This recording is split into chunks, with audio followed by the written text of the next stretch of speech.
Dis die Rockfight Rugby podcast. Welkom terug hier by die Rockfight Rugby podcast. Ons eerste een vir die nuwe jaar. Ons is baie stil gewees vir Desember want na ons wonderlike agtergrond wat jy gehad het daar onder en waar was dit Strijdbaai wat ek al mense het baie op kommentaar gelewer, die mooiste agtergrond wat hulle ooit in 'n podcast gesien het. Maar nou ja, dit is nie weer by mekaar uitgekom. So net kom ons begin. Arie, welkom terug. Voorspoedige nuwe jaar vir jou en sommer vir al ons kykers ook, man. Dit gaan 'n lekker jaar wees. So veral na Saterdag, die bulle is terug, so welkom terug. Ja, dankie. Ja, het was lekker vakansie geweest. Het was heerlijk geweest. Altijd lekker Strijdbaai is 'n lekker plek. Soos jy sê, daar was tot 'n vrou wat op een van daai, wat moes dit, dis nou nie heeltemal 'n surfboard of daar seker 'n Afrikaanse woord vir hom, paddle, ek dink 'n paddleboard of iets, ja, wat hulle regop staan. Ek het nog gesien met die hond voor op die punt daar. Ja, roeibaar daar. Ek het daar gesien toe, jy het my vertel van toe ek daar terugstap, toe sien ek my sy is nog steeds daar in die hawe besig. So dis lekker. Ja, was lekker tyd. En geseënde nuwe jaar vir almal, vir jou ook natuurlik en ja, die jaar is aan die gang.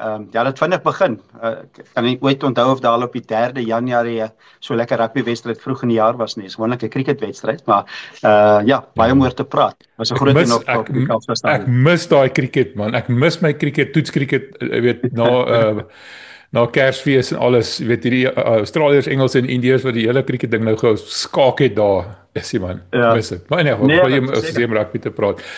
Kom ons begin met die Sharks en die Lions. Ek bedoel die Lions is ander span. 2 uit 3 wegderbies gewen. Hulle het goed gedoen teen die Stormers ook al het hulle verloor. Ja, as iets in die water dan Ellis Park. Jy weet, dis dalk nie 'n mooi area nie, maar definitief het hulle 'n bietjie dopa of iets want daai manne is 'n ander span as laas jaar. Hulle wen waar hulle laas jaar sou verloor het. Iets loop reg daar. Wat dink jy? Ja, verseker, en ek dink jy moet na die tellings kyk en ek dink almal het hulle begin eintlik op Loftusversveld en almal het dit in die kategorie gesit van dit was 'n verrassing en dat die Bulls baie veral daai wedstryd onder hulle vermoë gespeel het. En baie keer ons het al daaroor gepraat is as jou span verloor, dan gaan jy eerder kyk dat jy self het sleg gespeel en jy gee min die ander span die krediet en sê dat hulle speel goed. Weet jy kyk eers na jouself of na die skeieregter of die wind het te hard gewaai of wat ook al, maar ek dink daai ene was die eerste een en toe natuurlik in Kaapstad moes die Stormers alles en nog 'n bietjie gee om hulle te wen. Dit was binne 7 punte aan die einde en dit was 'n naby ene vir die Stormers gewees om die Lions te klop in Kaapstad en nou het hulle in Durban gewen. So jy moet sê eerstens die telling en dan moet jy begin kyk na die spelers. Ek dink spelers soos Monne van der Berg byvoorbeeld, veral in die Kaap, hy het briljant gespeel en hy het gewys, ek dink hy is waarskynlik die speler wat vir Reina gaan vervang met tyd met die tipe spel wat hy speel in daai rol. So hy is 'n belangrike komponent, maar hulle is reg deur baie goeie spelers. Ek dink Smith op 10 het gewys eintlik dat die Bulls het daar groot fout gemaak om hom te laat gaan. Dit is 'n loskakel wat alles kan doen van 'n loskakel uit. 'n Goeie skoppersentasie, hy kan aanvallend speel en hy's amper so 'n definisie van 'n skoon loskakel as ek dit so kan noem. Ek dink almal sal verstaan wat ek bedoel. En so met hom daar met Koen op 8ste man pak voorspelers wat hulle bal kry. Koen op 8ste man. Ek seker jy bedoel jy agter. Ja, ek sê ja, natuurlik op 8ste man en ander hon op Jeligter. En so die span, die voorspelers is sterk genoeg om jou druk op jou te sit en nie net druk nie, om die druk vol te hou. Scrums, lynstaande, goeie slotte.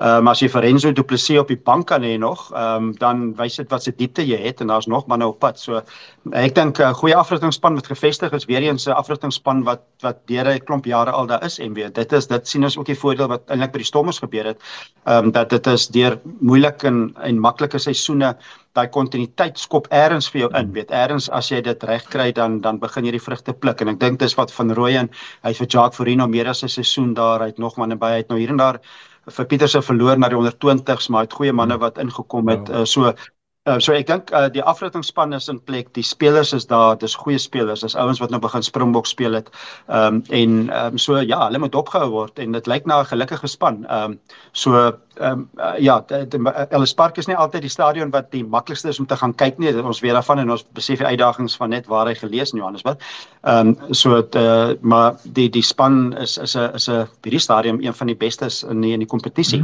so hulle staan in top 8, ek dink hulle is in die top 8, hulle is 'n span wat daar kan bly, 7de jaar, hulle is 'n span wat daar kan bly, want jy kyk na die top 8 nou tans, is 'n of twee wat jy kan dink wat nog bietjie gaan uitval, die top 5, 6 dink jy kan daar daar bly, maar daar is so 4-5 wat gaan veg vir daai 7-8 nou.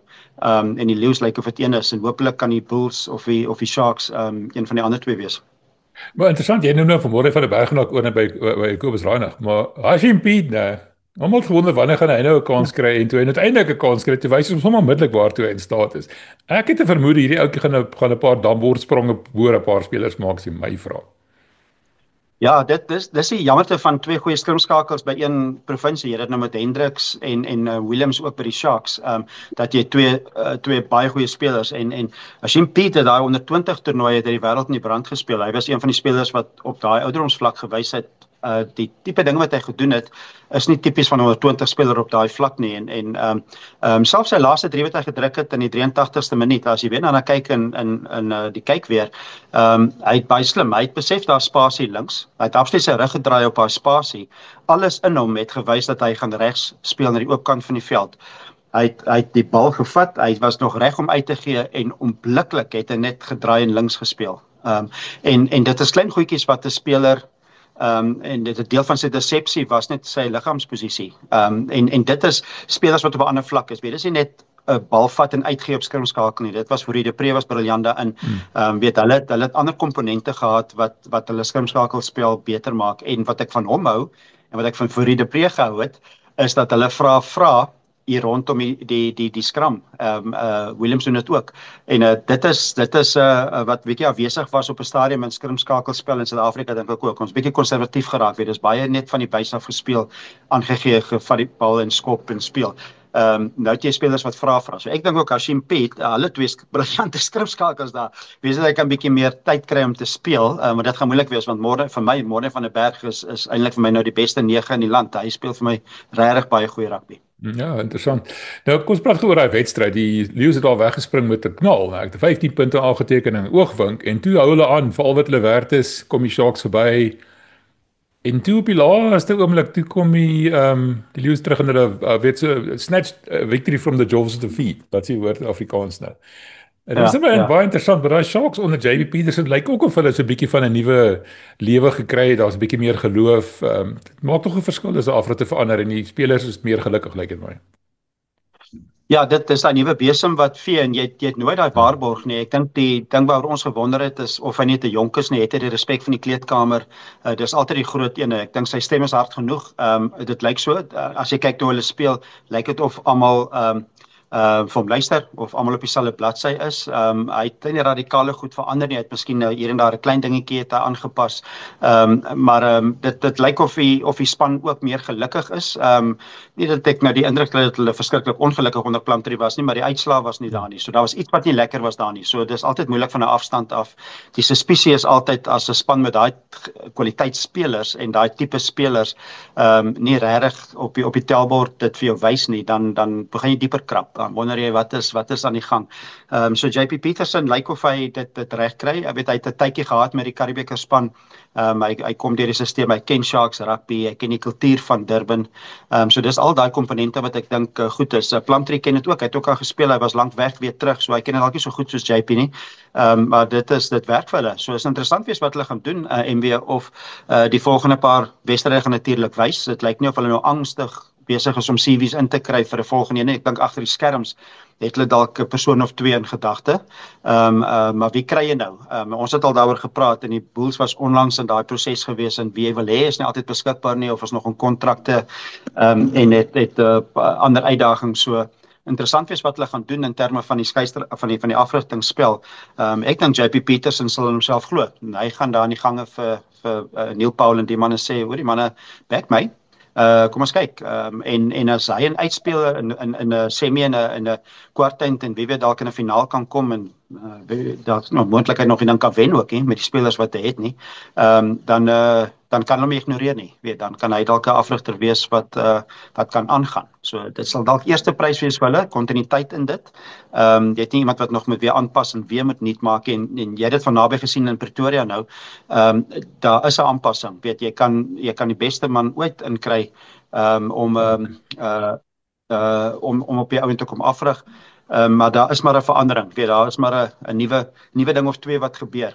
En so JP Peterson ek hoop vir die Sharks onthaalwe hy kan daar bly. Hulle het verseker die spelers om in die URC Verenigde Rugby Kampioenskap baie goed te doen.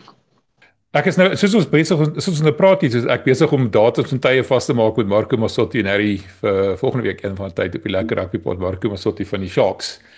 En dan gaan ons hom vra en ek en Harry het vir 'n paar name gegee van wie ons dink en natuurlik as nie, jy weet wie een van ons gunsteling afrigters daar in Japan is. Kom ons hou dit uitpas. Maar ons sal oor volgende wat hulle denkwyse. Ons weet Neil Powell is nie meer betrokke by die senior span, is ver verstaan is hy meer by die ander spanne betrokke. Ek dink daar's te veel kokke in daai kombuis gewees en ek het al baie daaroor gepraat wat Neil Powell se oor Plumtree se skouer gehang het en alles en ja, ek dink dit was 'n groot deel van die probleem. Nee, ek moet sê wat my opgeval het van die Lions is hulle is nou soos die Stormers. Hulle is een van die ouens wat nog tot op die einde glo hulle kan wen en dan wen hulle. Ek bedoel hulle het nooit opgegee vir 1 minuut nie. Dit was nie wel 'n individuele spelers se briljantheid wat die verskil gemaak het. Die punt is net hulle kon dit regkry. Waar 'n jaar of 2 terug sou hulle net eenvoudig opgegee het of nie kon gewen het nie. Ek hou van dit. Ek hou van daai houding. So en ek kan sien die manne op die Lions se ondersteuningsgroepe begin ook 'n bietjie 'n liggie sien onder die tunnel is nie 'n trein nie. So die manne raak opgewonde. Is 'n goeie ding. Ja, en ek dink net vinnig ek dink die spelers wat bykom en nou ewe skielik sê na Boan Venter kom ook. Nou dink jy, wow, okay, nou raak ons bepaald sterker. Weet en so dit is dis asof hulle die golf gedraai het. Die manne wat weggegaan het soos Etoile van der Merwe ensovoorts is nou weg. Nou is hy wisselik nuwe manne wat kom en die manne wat teken kyk ook na tellings. En hulle kry 'n gevoel. So ja, ek dink die Lions is op 'n goeie plek. Suid-Afrikaanse rugby is op 'n goeie plek. Natuurlik die ander derby waar jy ook was, jy was daar gewees, het bygewoon was die groot een. Die een wat eintlik vir ons albei vir my en vir jou saak maak, die Stormers teen die Bulle. En ons was 'n bietjie in die moeilikheid geweest laasweek van ons Bulle ondersteuners. Johan Ackerman het behoorlik sy mond uitgespoel oor die media wat goed sê wat nie noodwendig waar is nie en hom nie gebel nie en alles. Nou, my opinie daaroor is as daar beter kommunikasie was dit nie nodig om enigiemand te bel nie.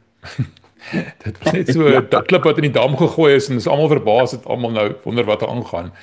Ja. Kommunikeer net 'n bietjie beter mense. Moenie op 'n Sondagmiddag 'n ding in die op sosiale media vrystel en dan verwag almal moet net sê weet Sela en haleluja nie. Almal gaan vra vir alle week voor die Stormers derby. Ek verstaan dit was waninligting, maar jy keer waninligting deur te kommunikeer. Dis so maklik is dit. Wat dink jy? Ja, ek dink ek stem 100% saam met jou en ek dink die waninligting sogenaamde waninligting het gekom van die eerste kom ons sê maar die domino amper wat geval het was hy Sondagoggend die 28ste Desember en dis erg ongewoon vir SA Rugby tussen Kersfees en Nuwejaar op 'n Sondagoggend 'n persverklaring uit te reik en dit is net as iets dringend is of baie belangrik is. So hulle het dit baie belangrik geag om daai inligting bekend te maak op Sondagoggend 28 Desember tussen Kersfees en Nuwejaar. So dit moet mense in konteks sien. Waarom is dit so vinnig gedoen? En so dat inligting so almal elke senior joernalis in Suid-Afrika internasionaal al die spanne almal in Pretoria almal in Kaapstad het dit aanvaar dat dit is 'n proses wat begin. So ek dink dis die verwarring het blootgekom, daar's nie 'n datum by gesit nie. Niemand het gesê dit begin sê maar die 29ste of die 30ste nie of dit begin die 3de of die 4de of die 5de eers na die Kaapstad wedstryd nie. Dis die detail wat gekort het. So ek verstaan Johan Ackerman se frustrasie, baie begrip daarvoor, maar ek dink Johan Ackerman moet verstaan dat almal, soos vir almal in Suid-Afrika, al die senioraliste, ek praat van die hele klomp. In Pretoria, Kaapstad, Durban, Mike Greenway, ervaring almal het geskryf en aanvaar asof dit 'n proses is wat dadelik begin. So ek dink dit is wat die verwarring is nie deur die joernaliste veroorsaak nie, dit is veroorsaak deur 'n persverklaring wat die Sondag uitgereik is en dit was vaag. So maar dit daar gestel, ek het gesien in die media-konferensie toe niemand het 'n vraag gevra oor dit in die media-konferensie na die wedstryd, so ek het die indruk gekry. Almal en daar was 'n paar manne van Pretoria ook daar gewees, joernaliste. En die Kaapse manne het maar so groot oog daar gesit en kyk Johan Ackerman is 6 voet baie, so jy wil ook nie vir hom so in persoon kwaad maak nie. Maar hy's 'n briljante man. Ek ken hom ook so 'n bietjie van 'n afstand af of bietjie met hom doen gehad. Dit wat almal weet, hy's net 'n regte kwaliteit ou wat 'n great pad ook met die Here stap en 'n goeie ou van waardes en karakter. So dit betwyfel ek nie, maar ek dink die frustrasie het groot geraak in die derby week. Sien dit dat hy ook sy verklaring uitgereik het, maar ek dink die stof wat gaan lê. Ek dink die konteks is nou verstaan. Ek verstaan dat miskien net Dwayne is daar in persoon en die ander gaan miskien van 'n afstand af betrokke wees van die 3 wat genoem is. Dis die verstaan wat ek nou het. Ek weet nie of die ander inligting 4 wat genoem is. Ja, so dit is die geval nou, maar ja, ek dink die oggend die vir my lekker van Saterdag was is toe ons wakker word die Saterdagoggend, ons het nog die koerant in die Kaap, so die burger word nog uitgebring. So ek het hom hier voor my. So dis so 'n lekker opskrif, dis hoe die burger op Saterdag op wakker word, is so lekker atmosfeer, lekker rugby in die Kaap. En ek wil nog 'n opskrif wys want dit is wat ek wil in konteks wat ek wil gee is dit is Kobus Klaasen wat hierdie berig geskryf het. Dit was op die boonste blad het hy geskryf dit is nou die tyd wat dit is 'n goeie wedstryd vir die Storm vir die Bulls om die draai te maak. So opskrif is Bulls se herlewing in Kaapstad begin sê Ackerman. Nou sy intro soos ons sê sy begin paragraaf het gesê 3 Januarie 2026. Dis 'n goeie dag vir die Bulle se herlewing om pos te vat. Okay, so dit was die opskrif. So wen en verloor, maar wat ek wegvat van Saterdag is dat wen of verloor, in die geval was dit net verloor. Ek dink die herlewing het pos gevat. So ek dink wat ek gesien het, wat op die veld gebeur het, kan die Bulle nie anders as om vorentoe gaan. Hulle het aan alle fasette gewys wat se span hulle is en wat hulle kan speel. So nou die toets vir Johan Ackerman is nou om nou daai span op daai bladsy te hou, as dit nou nie so 'n derby is wat almal se motivering deur die dak is nog voordat jy 'n spanpraatjie gee nie.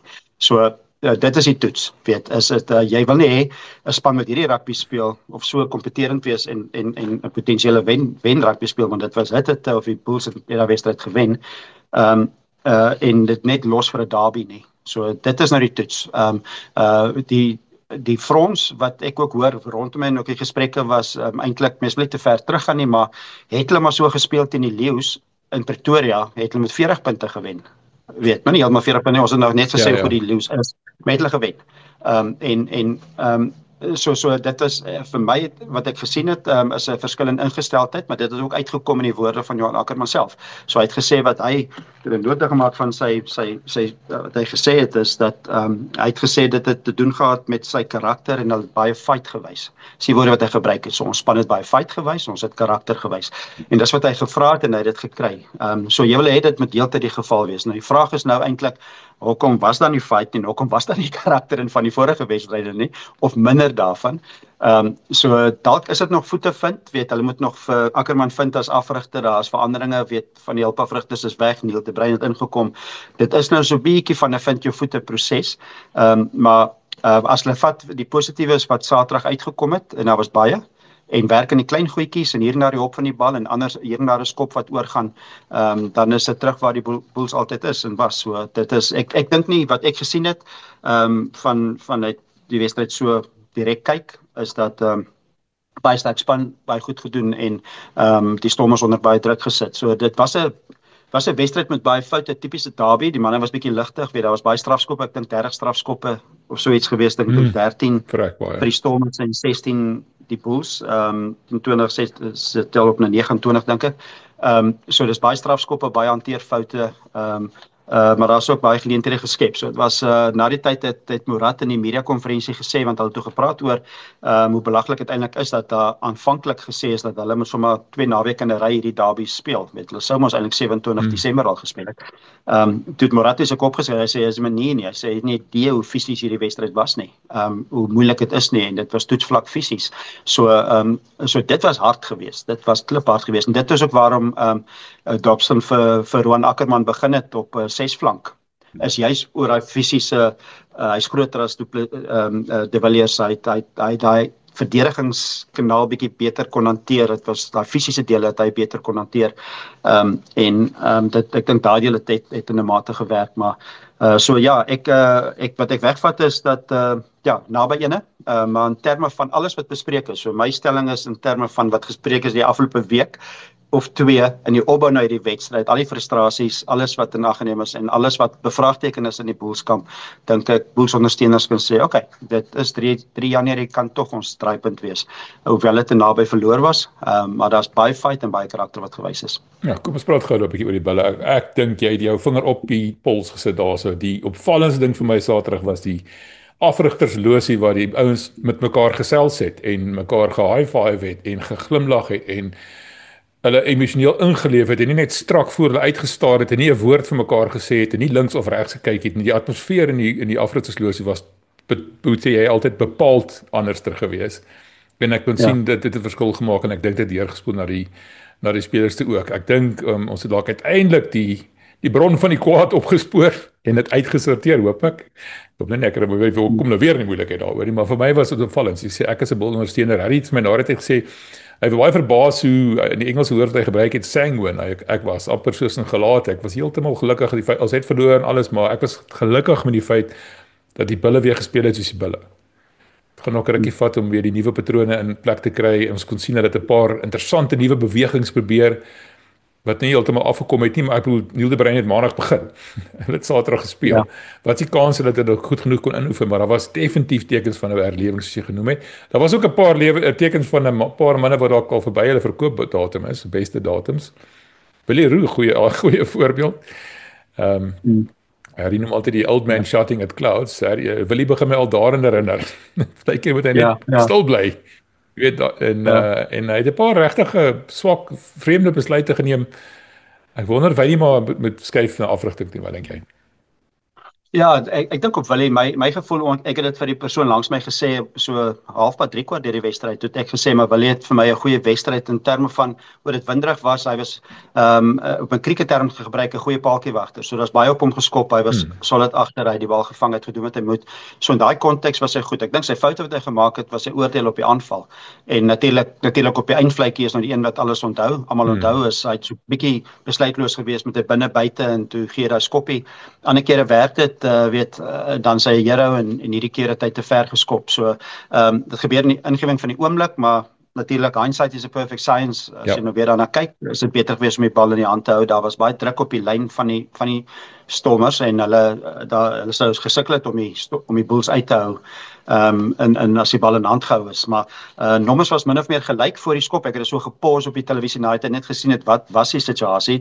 Die vleuel was effens oop, maar daar was dan nommer op nommer gewees. So al het die bal geskuif, was dit nie 'n gegewe dat die 3 gedruk sou wees nie. Daar sou verdedigers gewees het, maar daar was baie druk op die Stormers. Maar ja, ek dink Willie sy algemene spel was goed. Hy werd kalm onder druk. Dit was 'n toetswedstryd atmosfeer. Ek kan sien hy verstaan het. Hy was rustiger in dit. So daai deel was verseker in plek gewees.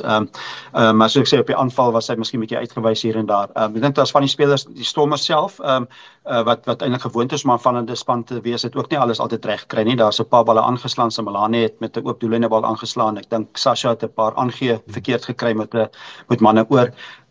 So die druk was daar aan albei kante gewees, maar ek dink vir die Bulls, in verdediging, MB, wil ek ietsie oor sê. Ek dink in verdediging was die een aspek wat onder verdenking was met die aantal drieë wat afgestaan is. Ek dink dit is omtrent al 30 gewees of so iets voor die wedstryd of so iets. En so die verdediging was onder groot druk. En dit is ook die woorde wat Johan Ackerman heeltyd gebruik het. Hy het gesê die hulp wat hy soek het te doen, onder andere ook meestal met verdediging en strukture en so voort. Maar hy het verdedigingsafrigter natuurlik vir Tiet behou. Die Stormers het net 2 lynstand dryfdrieë gedruk. So dit is die agterlyn van Reinagh, Sasha, Damien Willemse, geland agter is gevaarlik, die vleuels is gevaarlik.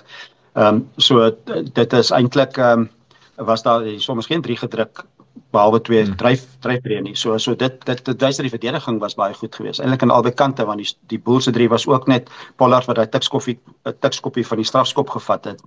So die verdediging het in soos hulle die open play en algemene spel het hulle was almal goed geherstel of gescramble.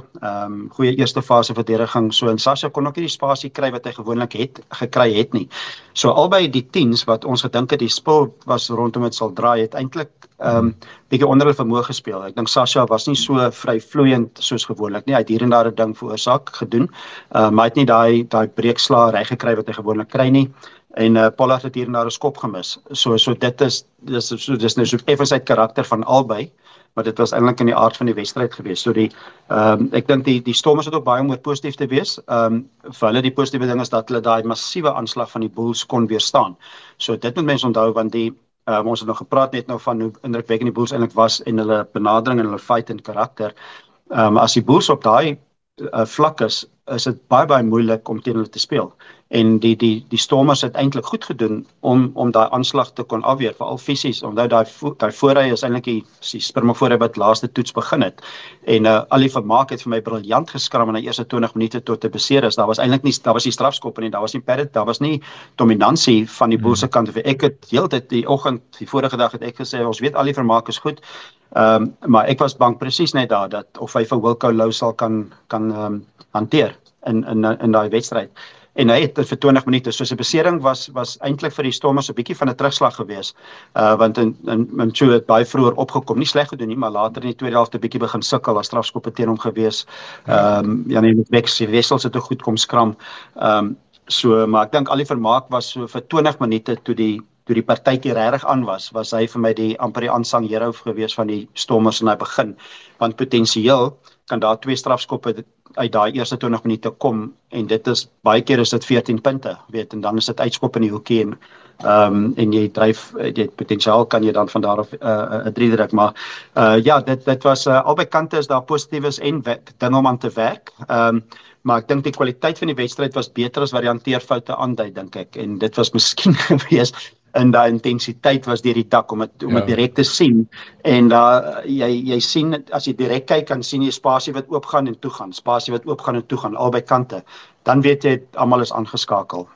Daar's 'n bietjie van 'n ou wat deurhardloop en dan word dit toegemaak, en dan's byvoorbeeld toe Zast met een afskop hardloop hy en wil die keer om is met sy geel kaart, maar toe hy gekeer word, was dit onmiddellik, was die Bulls agter die verdedigingslyn en hulle kon nie verder speel, kon dit hanteer. Teen die Leeu's 3 weke terug, op Loftus 4 weke terug, was dit 'n 3.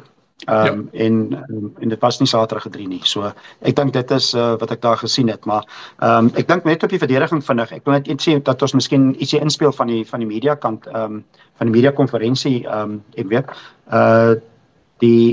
eerstens die stelling wat Johan Ackerman in die media-konferensie gemaak het, is dat hy was baie positief oor die karakter en sovoorts. Ons kan dit miskien nou luister in Afrikaans. Johan Ackerman praat sommer net van hoe hy na die wedstryd gevoel het, die Bulls sy karakter in die fight. So kom ons luister gou wat sê Johan Ackerman.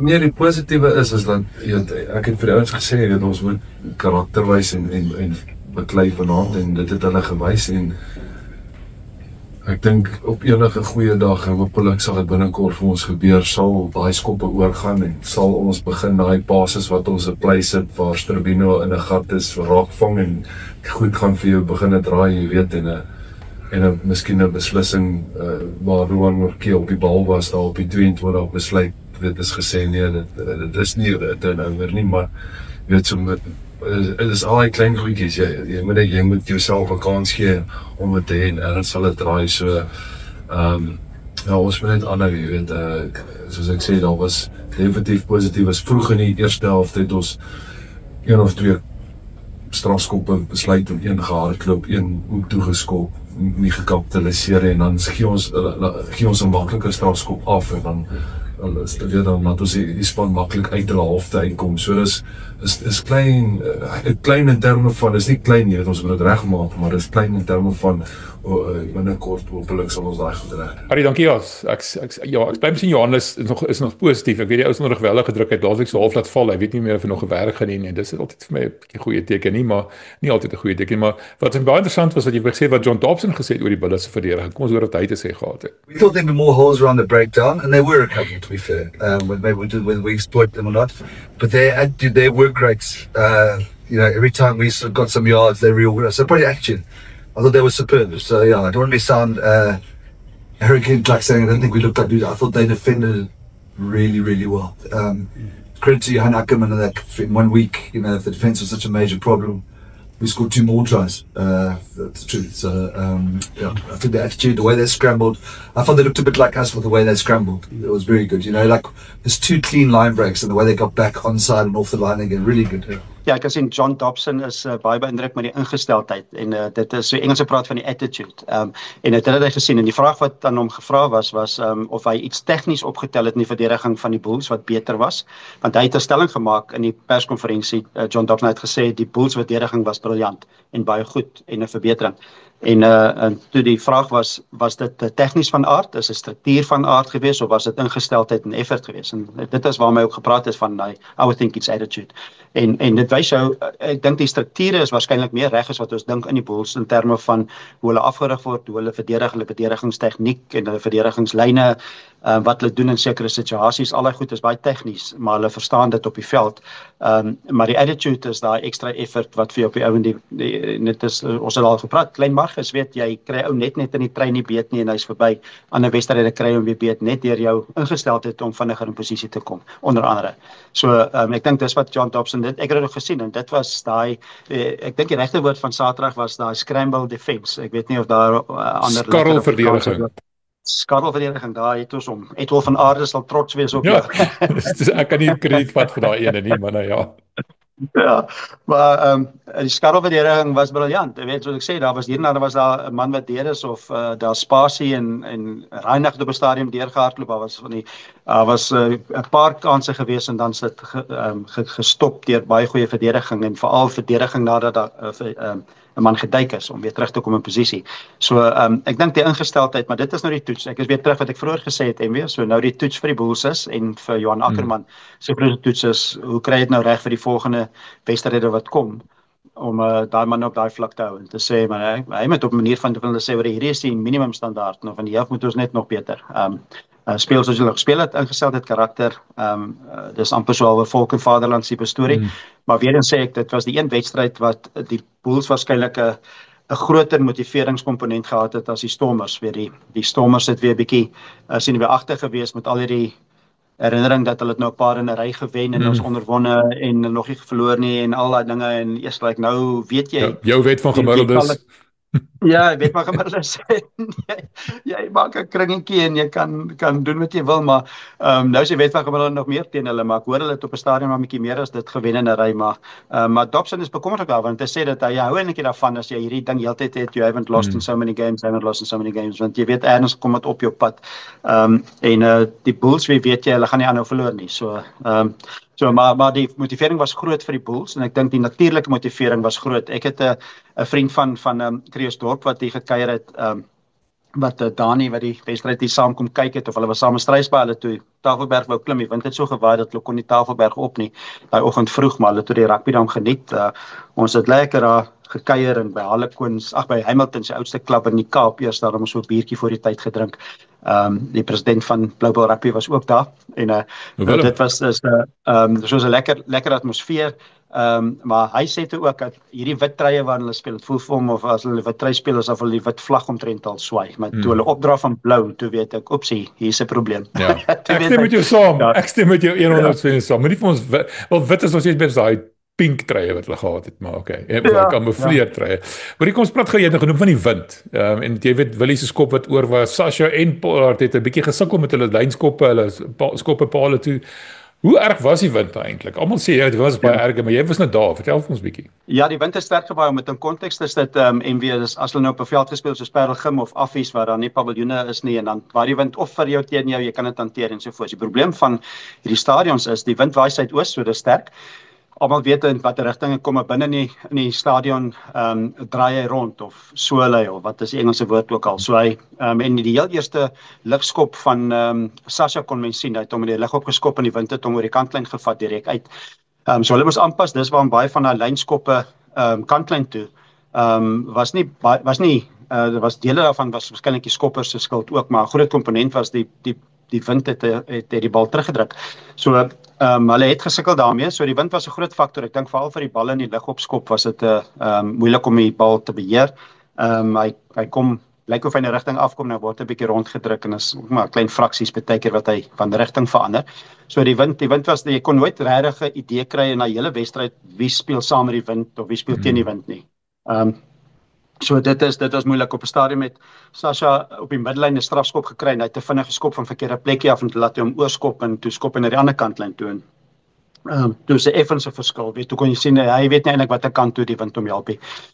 So dit is 'n faktor. Ek dink dit het met doelskoppe ook 'n verskil gemaak. Sasha het ek dink jy het 1 doelskop oorgeskop, 'n strafskop en 2 3 se doelskoppe gemis. Pollard het sy eie 3 se doelskop gemis en 2 strafskop gemis wat ook ongeken is amper.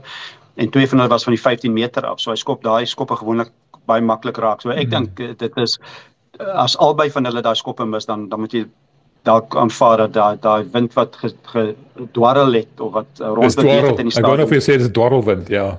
Dwarrel, ja, wat gedwarrel het is 'n groter effek gewees as wat ons besef het.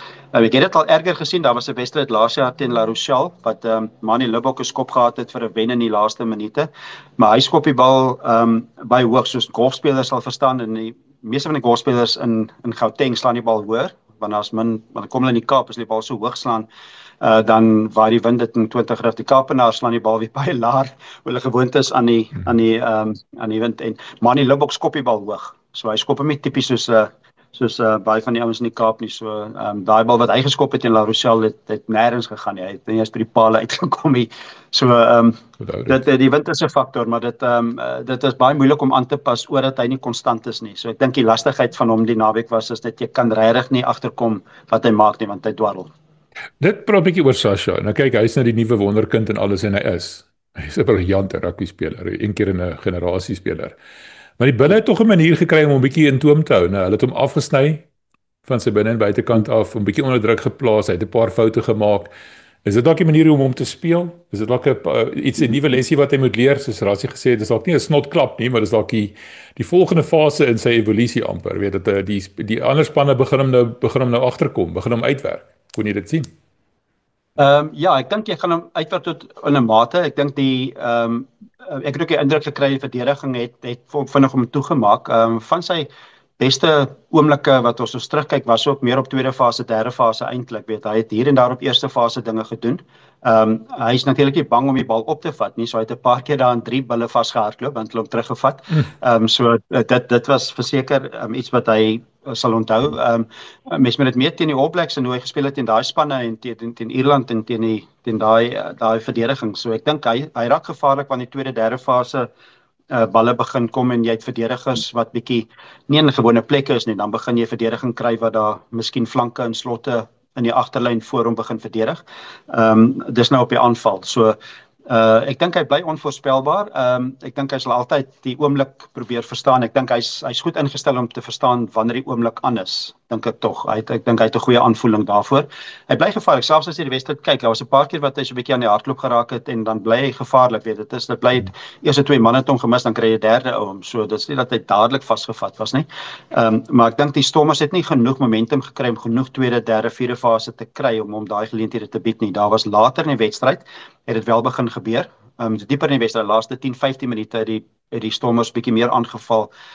Daar was Simelane die bal aangeslaan het onder andere en Sasha het selfs 'n snaakse aangegee, maar ja, ek dink die ander spanne sal kyk na die wedstryd, wat het hulle gedoen, weet hoe maak jy daai spasie toe?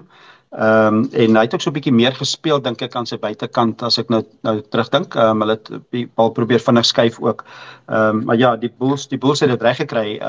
En weer eens was dit ingesteldheid dink ek, en dit was baie keer dat eerste ou mis hom, tweede ou mis hom en dan sou die derde ou hom gemis het in 'n ander wedstryd, hierdie keer nie. En hulle het hom gekry. So ja, dit was hard geweest. Pollard het nie so baie die voordeellyn aangevat nie. Weet hy het meer maar net as 'n skakel gespeel. Maar daar's genoeg spelers aan sy buitekant. Ek dink Kane Moody se besering was 'n verlies. En ek dink Johan Ackerman het ook gesê en dit is maar ek dink steeds in daardie wedstryd en mens weet nie hoe die weer is nie. Mens kon miskien gesien het al hier voor die span gekies is daar's 'n sterk wind op pad. Maar ek dink tog dat Moody sou meer tot sy reg gekom het op vleuel. Ek weet nou vir die senter dan so 'n bietjie onder druk geplaas het nie, jy weet Harold Foster is ook nog daar, maar Stephen Kans, ek weet nie waar hy in die proses is nie, maar ek dink as Moody vleuel gespeel in die plek van Stravino Jacobs op hindsight, was die Bulls sterker, want dit is waar baie van die dinge onder druk was, is waar Moody beter as Stravino Jacobs is. Ek wil nie vir Stravino Jacobs nou te veel kritiseer nie, maar hy het 'n paar balle laat val, hy het was bietjie moeiliker onder die hoë bal, waar Kane Moody briljant is, en hy verstaan dit ook van toets rugby, so ek dink hy op vleuel sou beter gewees het, saam met 'n Klerk. Ja, ek stem saam met jou, en ek is nogal nuuskierig om te sien hoe doen Sebastian de Klerk op senter. Dis ons eintlik sy oorspronklike posisie, en hy het toe geskuif ook, toe Moody af is met die besering. En Devin Williams het toe vleuel toe geskuif. Maar kom ons praat net gou oor, die scrums was al baie gelyk op, ek dink nie daar's veel om te skryf hier, weet, Wilco het so 'n bietjie oorhand gekry oor Mthunu, soos jy gesê het, hy was bietjie meer van 'n stryd teen Ali Vermaak gewees, maar toe Wilke se vervanging opkom, toe is Mchunu toe kry hy koning. En ek is my een ding sê, ek's baie bekommerd oor daai vaskop want Wilke kom Kaap toe volgende jaar. En die Bulle suspense is nie diep daar nie. Ons het probleme op vaskop en wat het Dani Kruiven altyd gesê, Doc Kruiven, bietjie sy eerste jou vaskop en dan jou reserve vaskop. So daar dink ek die Bulle het probleme, wat dink jy? Next time saam met Doc Kruiven altyd komies dat hy mos verwys na die 2 F's. Hy het gesê ek kies altyd die 2 F's, die vaskop en die fly off. So ek was met daai twee besig. Ek dink hy het die F op 'n ander woord gebruik, maar ons het maar daar. Ja. Nee, ek dink ook so, maar ja, die vaskoppe weer die Stormers nou net voor ek aan die Bulls kant beweeg en eweslik as Frans Malherbe dalk terugkom, wat lyk my, ek het gehoor in die ek het jou vroeër gesê die manne daar Bredasdorp sê dat hy oefen en hy is gereed en hy wil weer terugkom, maar so kom ons kyk, as hy terugkom dan sit die Kaap met geweldig baie vaskoppe, want Netling Forsie is natuurlik daar, jy sit met Wilka wat volgende jaar kom of die volgende seisoen, Potter met hulle nou gekies vir die toer oor see, so hy's ook daar in Sazi Sandy wat opgekom het Saterdag, het briljant geskram, so hy kon vir Jan-Hendrik Wessels en kon vir almal hanteer. So daar's 5 vaskoppe wat ek nou genoem het in die Kaap. Ek dink dit is waar die Bulls sal moet kyk of hulle sal moet verseker, want as hulle vir Wilco verloor, ek kyk altyd na die tyd, ek wil nou nie verwagtinge skep nie, maar kom ons sê maar net wat ek gesien het, dan wonder ek. Ek kyk altyd, dit is my lekker met die verkyker, as die eindvlekkie geblaas het, dan is dit my altyd interessant, die interaksie van die spelers met mekaar, weet, hoe groet hulle mekaar, hoe druk hulle hand, wie gesels met mekaar, byvoorbeeld, Jan-Hendrik Wessels en Venter, wat nou saam gespeel het by Grey, het langsaam gesels en so, maar dan uit af van die saak is hulle vriende. Maar ek het gesien dat Netling Forsie het nadat al die handdrukke gegee is, dat hy oorgestap aan die Bulls se hokkie toe, amper in daai rigting, en het hy vir die skram afrigter van die Bulls ook 'n handdruk gaan gee. Ek weet nou nie of dit 'n aanduiding is dat hulle dalk belangstel om dalk met hom te praat nie. Ek sê nie dit is nou net van 'n handdruk so nie, maar ek het op 'n stadium het ek so half gehoor dat daar is sprake dat daar gepraat word met Netling Forsie, sien dit dat Wilco Louw kom, sien dit dat Potron daar is, Sazi Sandy is daar, Frans Malherbe kom terug, en dit het baie al gebeur, dat die een gaan en die ander een kom terug, weet, dat spelers, dat spannende so 'n bietjie, jy vat my vaskop, dan vat ek van jou weer 'n vaskop, dit gebeur gereeld. So, ek weet hy kom van Rustenburg, hy ken die noorde van die land, was op tikkies, dalk is Netling Forsie iemand om na te kyk, om moontlik te kry, maar hy's baie gelukkig in die Kaap, weet ek ook, so ek wil nie op sy hand praat nie, hy hou van die golfbane hierso, onder andere, en hy speel laag. Ja, ek slaan die bal laag. Ek het nou op Stellenbosch golfbaan so oefenbof gesien, so stilligheid, so dopgehou, maar tipies van 'n stit met groot skouers, land die bal 'n myle nog 'n bietjie. Maar ja, so ek sê nou nie sy handdruk was nie, maar ek dink dit het ook maar te doen met, ek dink stitte en hulle stit afrigters, dis almal in dieselfde kategorie waarskynlik, en ek dink jy gee erkenning daarvoor ook. Is een komponent, maar ek weet daar was sprake dat daar uitgereik is na hom, so kom ons kyk of hy ja of nee sê.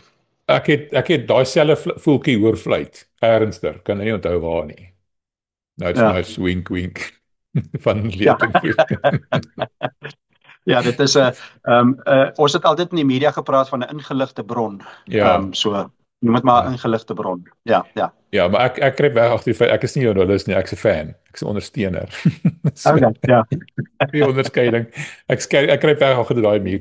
Kom ons praat net laastens oor die dryfmale. Die Bulle het sukkel maar met dryfmale, en maar hulle verdediging teen die dryfmale was beter hierdie keer. Die Stormers kon net 2 keer deur, maar die Stormers se dryfmaalbewegings is dan maar regtig op die oomblik 'n kunswerk amper. Hulle weet hoe om te dryfmaal.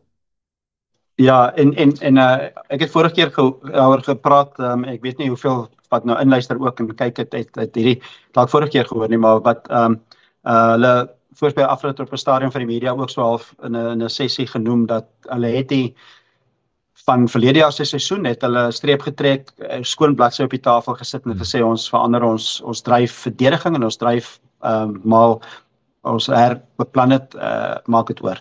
En hulle dit was geskoei op statistiek. Hulle het vir 4 jaar min of meer dieselfde stelsel gehad, en hulle het jaar 1 en jaar 2 baie goed gedoen, goeie sukses gehad, verdedig en gedryf, ensovoorts, en die statistieke het net swakker en swakker geraak. So natuurlik, spanne kyk jou uit, hulle kyk video's oor en oor, hulle verstaan wat jy doen, en hulle het 'n verandering gemaak. So ek dink die verandering het verseker gewerk, so hulle het, die manier wat hulle dink is nie altyd miskien net strategies of prakties hoe dit werk nie, maar dit kan jy op video mos maar kyk. Ek dink die spanne kyk dit uit, is waarskynlik maar die ouens verstaan hulle rol baie beter.